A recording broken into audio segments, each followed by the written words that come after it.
Hybrid निज़ाम बड़े मौसर अंदाज से बहुत से चैलेंजेस को सामने से पकड़ रहा है। और हम बात कर रहे हैं पाकिस्तान के इमेज को लेकर भी, स्मगलिंग, कालाबाजारी, टैक्स चोरी, इसके खिलाफ भी कहीं ना कहीं हमें आवाज़ उठती दिखाई देती है। ये वो कौन से मगरमच्छ हैं जो अरबों कमा रहे हैं, खामोशी से रिटायर हो रहे हैं और वजीर साहब सिर्फ एक ट्वीट करके इतला दे रहे हैं?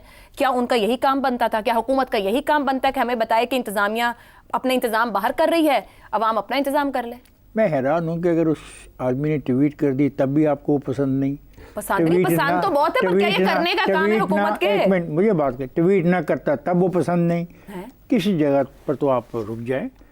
उसने एक ऐसी खराबी की निशानदी की है जिस पे आपको ये प्रोग्राम करने का मौका मिला है और बहुत दानिश्वर इसमें अपनी राय का इजहार कर रहे हैं। बुनियादी बात यह है, ये माशरा बदतरीन करप्शन का शिकार हो चुका है। इस माशरे में इज़्ज़त और एहतराम, आपकी गाड़ी, आपकी दौलत, आपके घर, आपकी शादी पर आने वाला ख़र्चा, उसके खाने और उसमें शरीक होने वाले लोगों की तस्वीर से मुतल्लक जब वाबस्ता हो जाए तो फिर यही होता है। जैगम ने अभी आपको बताया कि फ़ी MNA के से कितना आता है और ये बात तस्लीम शुदा है हाईएस्ट लेवल के ऊपर कि 15% तो यकीनी तौर पे तस्लीम शुदा है कि वो जाता है कमीशन के तौर पे या मदद के तौर पे। जब इतना पैसा उनकी डिस्पोजल पे होगा तो नताइज ही होंगे। लेकिन जो सवाल है वो ये है, क्या किसी को सज़ा हुई? मेरी उम्र 70-72 साल हो गई है। मैंने ये कहानियाँ बहुत सुनी हैं। मैं बड़ा खुश होता था कि अब देखो इस आदमी के खिलाफ क्या होता है। एक था आदमी, इफ्तिखार साहब क्यों नहीं होता है? क्या मिलकर खा रहे बादशाह दोनों? आप जैसे लोग नहीं होने देते ना। हमने क्या रोक रखा है? आप जैसे लोग नहीं होने देते क्योंकि तमाम चीजें उनके पास हैं। तो हम कहते हैं कि ना करें, करप्शन का हिसाब ना करें। ये सिस्टम उनके पास है, ये पार्लियामेंट उनके पास है। किनके पास है? ये निजाम उनके पास है। किनके पास है? ये जिनका तस्करा आपने किया इतने खूबसूरत, पता नहीं आपने पंजाबी का एक लफ्ज भी आपने कोई इस्तेमाल किया? ख्वाजा आसिफ नहीं बोला, मैंने उनकी ट्वीट का पढ़ा है। आपने मुझे बताया। देखिए बात सीधी सादी है। मुझे आप ये बताएं कि सियासतदान कहता है कि करप्शन करो और मुझे भी हिस्सा दो, या फिर ब्यूरोक्रेट कहता है आए सर मैं सिखाता हूँ करप्शन मैं कैसे होगी? कहता हूँ कि सिस्टम कौन है सर? ये सिस्टम लोग ही सिस्टम। मुझे नहीं पता, आप भी इसमें शामिल है। आप भी तो तारीफ करते हैं। हमारा सिस्टम ये है कि जो ज्यादा करप्ट आदमी आता है हमारी महफिल में, हम उसको खड़े होके जो इज्जत देते हैं, उसको गले लगाते हैं, उसे हाथ में लाना अपने लिए फख्र महसूस करते हैं और कैमरामैन को कहते हैं फोटो उतार देना इसके साथ हमारी, ताकि हम दिखा सके कि हमारी इसकी वाकफियत है। उस सोसाइटी में रहने वाले रहने वाले ये बात कर रहे हैं। आज आपको एहसास हुआ? आज आपको आज ख्वाजा आसिफ ने बताया, आज ख्वाजा आसिफ ने बताया तो आपको एहसास हो गया? सर ये अजीब सोसाइटी है भाई। ख्वाजा आसिफ ने बताता तो आपको ये पता ही नहीं था कि इस सोसाइटी में हो क्या रहा है। सोसाइटी में लूटपाट क्या है। कई सालों से आ रही है और मीडिया में भी वो कहते हैं कि एक ब्यूरोक्रेट की बेटी की शादी में 4 अरब रुपया इकट्ठा किए। पता थी, उसी वक्त बोलती ना। आज क्यों नहीं बोली? आज क्यों बोले हो? ख्वाजा आसिफ ने कह दिया क्योंकि ख्वाजा आसिफ मेंबर है पार्लियामेंट का, हमने पार्लियामेंट को भी बुरा कहना है, हमने उसको बुरा पार्लियामेंट सही है, सियासतदान सही है, मैं कहता हूँ पूरी सोसाइटी तबाह हो चुकी है। मैं ये कह रहा हूँ ये सबसे आसान एक जनरलाइज स्टेटमेंट देना, रास्ता ही ना बने सीधा करने का, जिम्मेदारी है। एंड हैव नॉट्स की जो जंग है, मैं उसमें जो हैव नॉट्स हैं उनके साथ खड़ा हूँ। और मैं ये कह रहा हूँ जो ऊपर बैठे कर रहे हैं वो ठीक कर रहे हैं, गलत कर रहे हैं और हम सब उसमें बराबर के शरीक हैं। शहजाद साहब, वजीर साहब ये फरमा रहे हैं कि आधी ब्यूरोक्रेसी यूरोप में जायदादें खरीद चुकी है। ऐसी रिपोर्ट्स ये नहीं कि अभी आई हैं, मगर एक वजीर का इस तरीके से ट्वीट करना माजी में भी आ चुकी। कुछ इदारों के पास नामों के साथ अफसरान की पूरी डिटेल्स भी मौजूद है। ये फरमाइएगा कि हाइब्रिड निज़ाम की तारीफें करने वाले वजीर दिफा ख्वाजा आसिफ जो गुज़िश्ता कुछ अरसे से कर रहे हैं, क्या हाइब्रिड निज़ाम इस पूरी चीज़ की जवाबदेही कर पाएगा कि असल में करप्शन कहाँ हो रही और अकाउंटेबल कैसे किया जाना है, और वो करेंगे इसको? हाइब्रिड निज़ाम तो इसलिए नहीं हमें कहना चाहिए क्योंकि ये तो आइन और कानून के मुताबिक हुकूमत चल रही है ना। आप मार्शल लॉ की हुकूमत की बात करें कि मार्शल लॉ ही लीडरों ने क्यों इस चीज़ को सही नहीं किया, अगर उस जमाने में मौजूद था। उसका जवाब बनता है, वो ये जवाब बनता है कि जो खुद एक गलत तरीके से पावर में आए हैं वो बहुत सारे महाज नहीं खोलते। और ये तो एक ऐसी मशीनरी है ब्यूरोक्रेसी जो है गवर्नमेंट की, कि जिसके थ्रू ये मशीनरी है जिससे गवर्नमेंट चलती है। देखिए, सियासतदान जो है वो हुक्मरान है, सियासतदान हुक्मरान है। जिस मशीनरी के तहत उसने अपना निज़ाम चलाना है वो मशीनरी ब्यूरोक्रेसी है। अब प्रॉब्लम यह है कि ये ब्यूरोक्रेसी किसी ज़माने में बड़ी इंटेग्रिटी वाली हुआ करती थी, ये मशीन बहुत अच्छा काम किया करती थी। अब जो कुछ इसमें डाला जाता है इनपुट के तौर पे सियासतदानों की तरफ से, जो आउटपुट होता है, जो प्रोडक्ट होता है, वो उसके बराबर नहीं होता है। इसका मतलब है कि मशीन कॉम्प्रोमाइज्ड हो चुकी हुई है। मशीन वो आपको नताइज नहीं दे रही जो कि उसके तवक्को की जाती है एक अच्छी मशीन की तरफ से। कब कॉम्प्रोमाइज हुई है?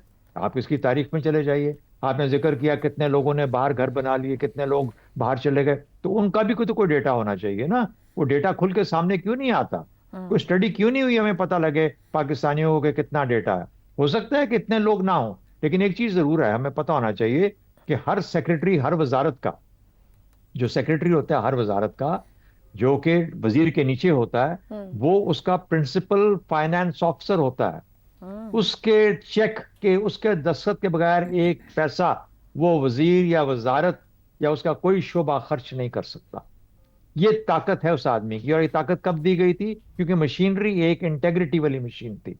उसका ख्याल लोगों का ये था कि ये सीधे संभाल कर रखेगी, लेकिन कहीं ना कहीं पे हमने मशीन को भी कॉम्प्रोमाइज कर दिया। अब तो हमने हर चीज को कॉम्प्रोमाइज कर दिया, हमने मुआशरे को कॉम्प्रोमाइज कर दिया, तो ब्यूरोक्रेट भी कॉम्प्रोमाइज हो चुका हुआ।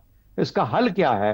हल ये है कि इस मुआशरे को सबसे पहले मिसाल क्रिएट करनी पड़ेगी। ये जो लोगों के अंदर अंडरस्टैंडिंग है ना, और ये सच है, हकीकत है कि पैसे के सिवा पाकिस्तान में या किसी मुल्क में, शायद पाकिस्तान में बहुत ज्यादा, कोई काम कहीं नहीं होता, और दफ्तरों में तो बिल्कुल ही नहीं होता। और फिर जब ये मामला चल रहा हो तो हर कोई दफ्तरों में हो या दफ्तरों के बाहर हो या बाजार में हो, वो पैसा कमाता है, खाता है आपसे, और खाता है पैसा, और वो फ्रॉड करता है आपके साथ, और वो हरकत करता है, क्योंकि पैसा इस वक्त बादशाह है। तो करप्शन का बादशाह इस वक्त कौन है? पैसा बादशाह है। जिसके हाथ लगे वो हाथ लगाता है। इस वक्त आपकी ब्यूरोक्रेसी जो गवर्नमेंट है वो तबाह बर्बाद हो चुकी है, इसमें कोई शक की बात नहीं। सिविल सर्विस रिफॉर्म्स की जरूरत है। और ये जो बात की जा रही है कि हम स्पेशलिस्ट लोगों को सिविल सर्विसेज के लिए लेके आएंगे, एक बिल्कुल जायज चीज है, इसको स्टडी करना चाहिए। इसी के पीछे डीएमजी वाले खड़े हो जाते हैं ना कि हम नहीं करने देंगे। डीएमजी कौन है? जिसने नैब का महकमा आपकी आइन और कानून के अंदर से खत्म करवा के रख दिया। ये वो डीएमजी है, ये वो ताकत है ब्यूरोक्रेट। ठीक हो गया। हम काम नहीं, हम जिंदगी में हम सब ने ब्यूरोक्रेट्स के साथ कहीं ना कहीं मामला रहा। दोस्त भी हैं, अच्छे लोग भी हैं, अच्छे लोग नहीं भी हैं, लेकिन ये सब जो मैंने बयान किया ये वहीं से अखज़ किया हुआ, वो देखा हुआ, हमारा जांचा हुआ वो मामला है जिसमें पाकिस्तान गिरा हुआ। दुरुस्त हुआ। हमाद साहब, क्या वाकई पैसा बादशाह बन गया है? पाकिस्तान बनाने वाले सियासतदानों ने आगाज में ब्यूरोक्रेसी के सामने सरेंडर कर दिया था, मशीनरी थी, कॉम्प्रोमाइज्ड हो चुकी है, एक तारीख है पूरी। क्या कहा जा सकता है कि इस्लाह करना आसान है? टॉप बॉटम, बॉटम टॉप, कोई सिरा हाथ में है?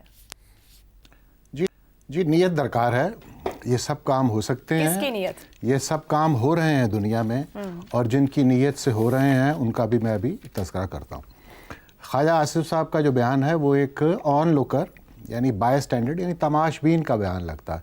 हालांकि वो वज़ीर हैं और बड़ी दिहाइयों से वज़ीर चले आ रहे हैं। वो असल में इस ट्वीट में शायर कहना ये चाह रहा है कि सिर्फ हमें गालियाँ ना दीजिए, और लोग भी करप्शन कर रहे हैं तो अपनी तोपों का रुख उस तरफ कर लीजिए। तो हम तो जानते हैं कि हमें ख़बर है ये शीर व शकर कौन कौन है, तो लिहाजा इस बात में ये तो तय समझिए, जैसे भी जिक्र भी हुआ कि ख्वाजा साहब ने किया ना, जैगम साहब ने सियासतदानों का दिया, दोनों बातें दुरुस्त हैं। तो ये मामला इसी तरह हम और आगे भी बढ़ा सकते हैं।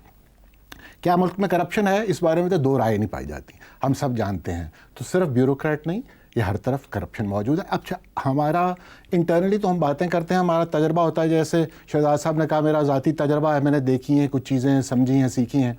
इसी तरह एक जो एक्सटर्नल सोर्स होती है वो, क्योंकि हल की बात हो रही है ना, मैं उस तरफ आना चाह रहा था। ट्रांसपेरेंसी इंटरनेशनल एक इदारा है, वो कहता है कि भाई आपके मुल्क में करप्शन, एक इंडेक्स बनाता है वो, कि परसेप्शन ये है कि आप इस दर्जे पर फाइज हैं। तो उसमें भी हमारी 2 दर्जे तनाजुली हुई पिछले 2 सालों के दरमियान।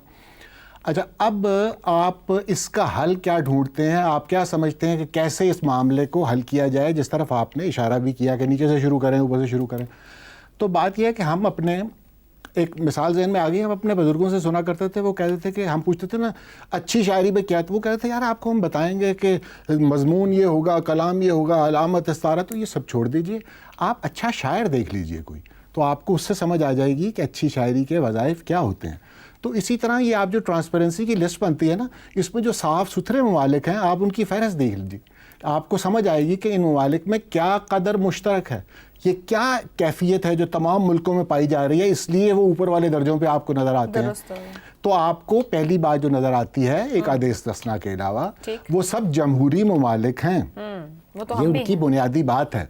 वहाँ पर मालूमात तक रसाई जो है वो बहुत आसान है, वहाँ का मीडिया निस्बतन आज़ाद है। कहा जाता है हमारा भी बहुत आज़ाद है। जी, हमारी तो अदालतें भी आज़ाद हैं, लेकिन उन ममालिक की वाकई आज़ाद हैं। दुरुस्त हो गया। इसी तरह रिश्वत का एक बाज़ार है जो हम सबको मालूम है, ये एक निज़ाम है, ओवरसाइट हुकूमती एहतसाब है उन मुल्कों में। दुरुस्त। तो ये तमाम एक पैकेज है, एक रूल ऑफ लॉ, उसके अंदर ये सब कुछ ठीक होता हो है। गया हमारे